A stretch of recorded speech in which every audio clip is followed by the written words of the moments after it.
Hello all, Rick here, revisiting a series that hasn't seen attention for some time, where we look into the lineage of starships in Trek that share a name.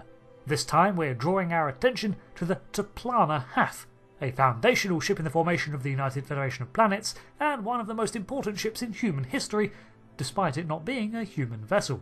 First up, the name T'Plana Hath is a Vulcan name and belongs to a historical figure from the time of awakening, around the 4th century in Earth's calendar.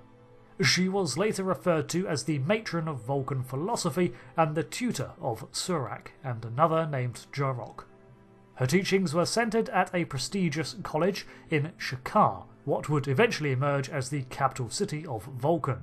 This college taught philosophy, mathematics and agriculture and made a great effort to teach the truth of things through an unfiltered, logical lens informed by history and fact. This was a great deal during this era of Vulcan history, as it was during their most violent time when propaganda and global nuclear warfare were a near constant. A time that would see a mass exodus of Vulcans who would then become the Romulan Star Empire.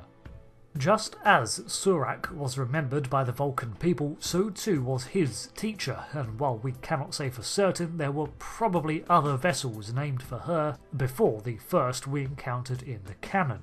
From 2053, there was a Vulcan survey and scout vessel known as the T'Plana Hath class, which was a small to medium range vessel with a crew of a dozen at most, usually far less.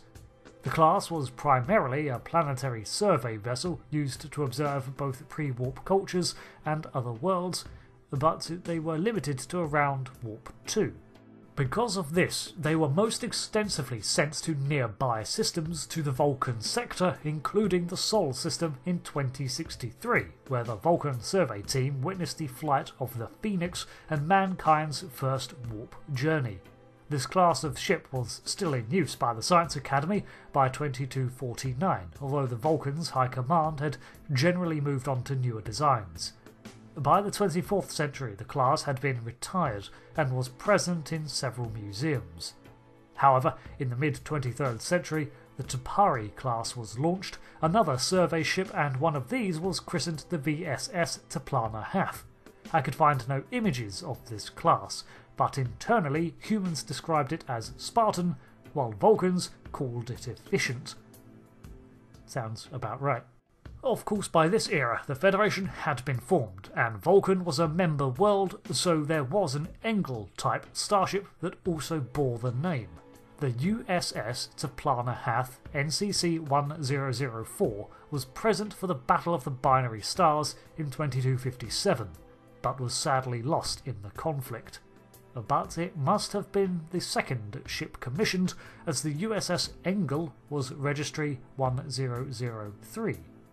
The ship's design was based originally on the early NX-type vessels, probably showing its age, and it relied on older square nacelle designs that Starfleet favoured in the late 22nd and early 23rd century.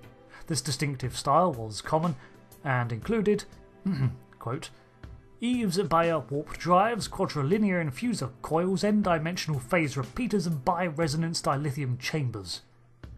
These were phased out of newer constructions like the Constitution class, which went back to earlier nacelle types.